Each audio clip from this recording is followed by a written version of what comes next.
السلام علیکم میرے پیارے پیارے ویورز، ویڈیو اچھی لگی تو لائک شیئر اینڈ سبسکرائب کر دیجیے گا۔ سب کہنے کی باتیں ہیں، کوئی کسی کا درد نہیں سمجھتا سوائے اللہ کے۔ زندگی کو ہمیشہ امانت سمجھو، کیونکہ عنقریب یہ چلی جائے گی۔ اپنی پریشانی کا اظہار اللہ کے سوا کسی سے مت کرو، چاہے وہ تمہارا کتنا ہی مخلص کیوں نہ ہو۔ اپنے ہاتھ سے کی ہوئی نیکی اور دوسرے سے سرزد ہونے والے گناہ کا تذکرہ کسی سے نہ کرو، یہ تمہارے کردار کا امتحان ہے۔ جیت کی عادت اچھی ہوتی ہے، لیکن کچھ رشتوں میں ہار جانا ہی بہتر ہوتا ہے۔ پروں سے باندھ کر پتھر مجھے اڑاتا ہے، عجیب شخص ہے پھر تالیاں بجاتا ہے۔ حضرت علی رضی اللہ تعالیٰ عنہ نے فرمایا، کسی جاہل کے ساتھ تخت پر بیٹھنے سے اچھا ہو کسی عالم کے ساتھ زمین پر بیٹھا جائے۔ حضرت علی رضی اللہ تعالیٰ عنہ نے فرمایا، اگر انسان کو تکبر کے بارے میں اللہ کی ناراضگی اور سزا کا علم ہو جائے تو بندہ صرف فقیروں اور غریبوں سے ملے اور مٹی پر بیٹھا کرے۔ کبوتروں کے پروں کی فڑفڑاہٹ شیاطین کو بھگا دیتی ہے۔ انسان کے ایمان کی پہچان وعدوں کی پابندی سے ہوتی ہے۔ زندہ والدین کی خدمت کرنا اور ان کے ساتھ حسن سلوک کرنا زندہ پیڑ پودوں میں پانی ڈالنے کی طرح ہے۔ مرے ہوئے والدین کے نام پر قرآن پڑھ کر بخشوانا مرے ہوئے پیڑ پودوں میں پانی ڈالنے جیسا عمل ہے۔ گناہ کر کے کہاں چھپاؤ گے، یہ زمین و آسمان اسی کا ہے۔ انسان کا کام کوشش کرنا، کامیابی تو صرف اللہ دیتا ہے۔ ہمیں بہت زیادہ علم کے مقابلے میں تھوڑے سے ادب کی زیادہ ضرورت ہے۔ اپنی ماں کے ہاتھ سے بنے کھانے کا نقص نہ نکالا کرو۔ آپ خوش قسمت ہو کہ ماں کھانا بنا کے دیتی ہے۔ اس دنیا میں کچھ کے پاس کھانا نہیں تو کچھ کے پاس ماں نہیں۔ دنیا کا مال تو چھوڑنا ہی پڑے گا، سمجھدار وہ ہیں جو آخرت کا مال جمع کرے۔ کہتے ہیں روزانہ کسی کے گھر جانے سے عزت میں کمی آتی ہے، واحد اللہ کا گھر ایسا ہے جہاں روزانہ جاؤ تو عزت بڑھتی ہے۔ دنیا میں سب سے کمزور وہ ہے جو اپنی خواہشات پر قابو نہ رکھ سکتا ہو۔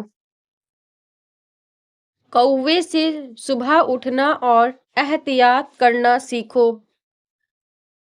جو دوسروں کی دولت کو للچائی ہوئی نگاہ سے دیکھے گا وہ ہمیشہ فقیر رہے گا۔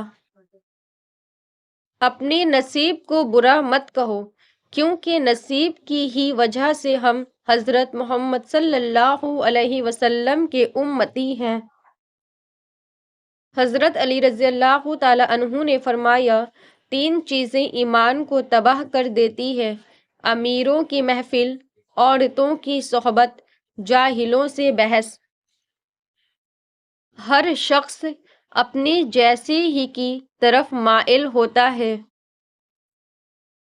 حضرت علی رضی اللہ تعالیٰ عنہ نے فرمایا، خدا پر بھروسہ رکھو اس بچے کی طرح جس کو اگر ہوا میں اچھالا جائے تو وہ ہنستا ہے، ڈرتا نہیں، کیونکہ وہ جانتا ہے مجھے پیار کرنے والا کبھی گرنے نہیں دے گا۔ نبی صلی اللہ علیہ وسلم نے ارشاد فرمایا، جب تم نماز کے لیے کھڑے ہو تو اسے الوداع نماز سمجھ کر ادا کرو۔ رسول اللہ صلی اللہ علیہ وسلم نے ارشاد فرمایا، قیامت کے دن بدترین شخص وہ ہوگا جو ادھر لوگوں سے کچھ بات کرتا ہے اور ادھر کچھ اور۔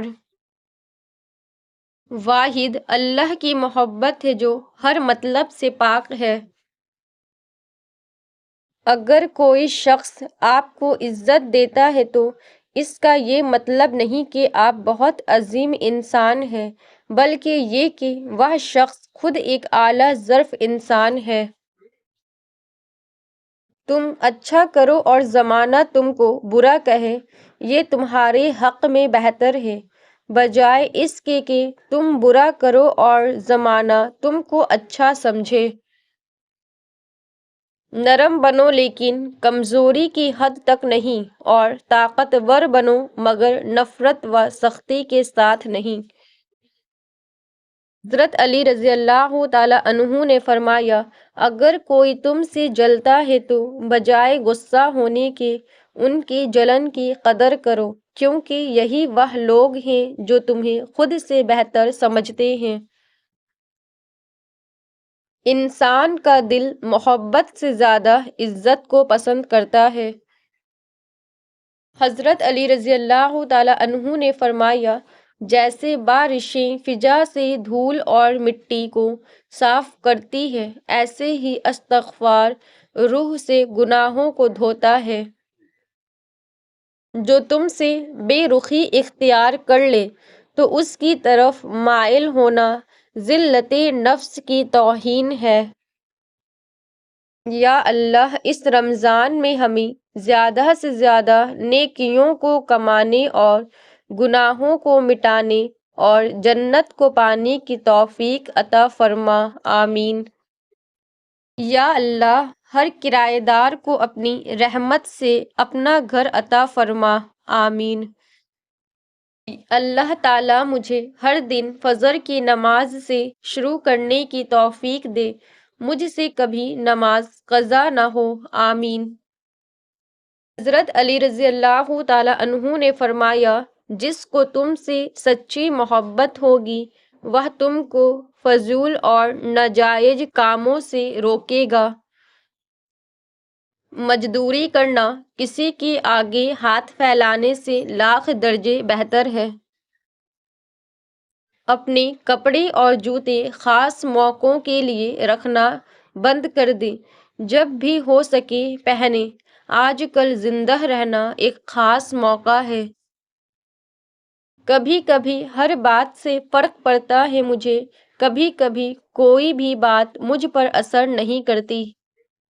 ہمیشہ کوشش کرو کہ کوئی تمہارے حق میں اپنا معاملہ اللہ پہ نہ چھوڑے۔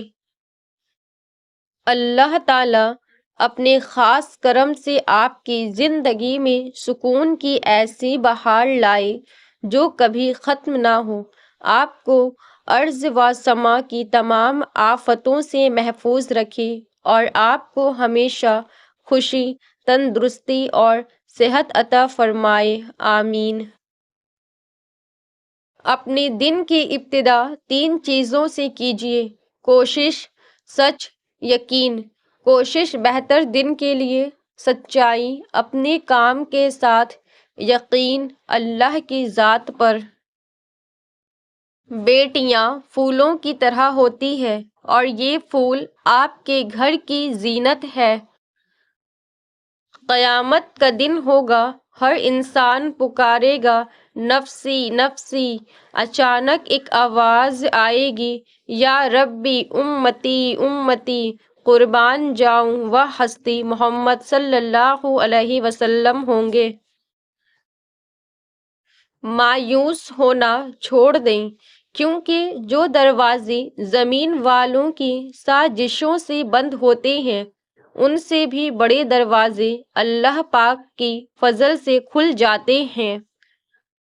اے اللہ، ہمیں مانگنے کا سلیقہ نہیں آتا، پھر بھی ہر روز ہاتھ پھیلائے اس یقین کے ساتھ تجھ سے مانگتے ہیں کہ تیرے سوا ہماری دعاؤں کو قبول کرنے والا کوئی نہیں۔ اے مالک، ہماری ٹوٹی پھوٹی دعاؤں کو اپنی رحمت سے قبول فرما لے، آمین۔ اللہ تعالیٰ سے دعا مانگو تو دعا کی قبولیت پر یقین رکھو، کیونکہ اللہ تعالیٰ غافل، لاپرواہ اور مایوس کی دعا قبول نہیں کرتا۔ جب اللہ چاہتا ہے کسی بندے سے دوستی کرے تو اس کی زبان پر اپنا ذکر اور دل پر اپنی فکر کے دروازے کھول دیتا ہے۔ غصہ ہمیشہ تنہا آتا ہے لیکن جاتے ہوئے اپنے ساتھ عقل، سمجھ، اخلاق، ذہانت اور شخصیت کی خوبصورتی بھی لے جاتا ہے۔ کیا کہاں اپنوں سے امید رکھتے ہو؟ پاگل ہو، قصہ یوسف نہیں سنا؟ اپنے وقار کو محفوظ رکھیں، چاہے آپ کو اپنے کمرے کی دیواروں سے دوستی کرنا پڑے۔ یہاں تو سمندر بھی بڑا مطلبی نکلا، جان لے کر لہروں سے کہتا ہے لاش کو کنارہ لگا دو۔ بہت اچھا لگتا ہے تجھ سے مانگنا اے میرے اللہ، ساری زندگی مجھے اپنے سوا کسی کا محتاج نہ کرنا۔ رجوع اور عروج میں چاروں حرف ایک جیسے ہیں، بس تم اپنی رب کی طرف رجوع کرو، وہ تمہیں عروج دے گا۔ ہم ایسے معاشرے میں رہتے ہیں جہاں دکھ، دھوکہ، اذیت اور تکلیف دوسروں کو دے کر معافی اللہ سے مانگی جاتی ہے۔ کوشش کریں کہ نسلی لوگوں سے تعلق رکھیں، یہ ناراض بھی ہوں تو عزت اور کردار پہ بات نہیں کرتے۔ ہر شخص اپنے ایمان کا پہلا گواہ خود ہے، اس کا دل کتنا میلا ہے اور کتنا پارسا ہے وہ بہتر جانتا ہے۔ پیسے کمائیے یا نہ کمائیے، دعائیں ضرور کمائیے، اس سے جھوپڑی میں بھی محل والا سکون ملے گا۔ جمعہ کا دن ہے یا رب، سب کے دلوں کی مرادیں پوری فرما، آمین ثم آمین۔ جب اولاد خود کو ماں باپ کے حکموں کے مطابق ڈھالنے لگتی ہے تو اللہ خیر کے دروازے کھول دیتا ہے۔ دو ہی چیزیں ایسی ہیں جس میں کسی کا کچھ نہیں جاتا، ایک مسکراہٹ اور دوسری دعا، ہمیشہ بانٹتے رہیں۔ جب کوئی احمق شخص آپ سے کسی رائے کا طلبگار ہوتا ہے تو اس کی آرزو یہ ہوتی ہے کہ آپ اس کو وہی رائے دیں جو اس کے ذہن میں ہے۔ اگر آپ کو کوئی روکنے ٹوکنے والا، ڈانٹ ڈپٹ کرنے والا اور آپ کی اصلاح کرنے والا کوئی موجود ہے تو اللہ کا شکر ادا کریں، کیونکہ جس باغ کا مالی نہ ہو وہ بہت جلد اجڑ جاتا ہے۔ تقدیر اسے کہتے ہیں جو انسان کو گھیڑ کر وہاں لے جاتی ہے جہاں وہ جانا نہیں چاہتا۔ اگر تمہیں سجدے کی توفیق مل رہی ہے تو تم سے زیادہ کوئی امیر شخص نہیں۔ کسی فیصلے کے وقت اگر بات قرآن تک پہنچ ہی جائے تو فیصلہ قرآن کے اوپر ہاتھ رکھ کر نہیں بلکہ اس کے اندر سے پڑھ کر کریں۔ مثال دینا آسان ہے، مثال بننا دشوار ہے۔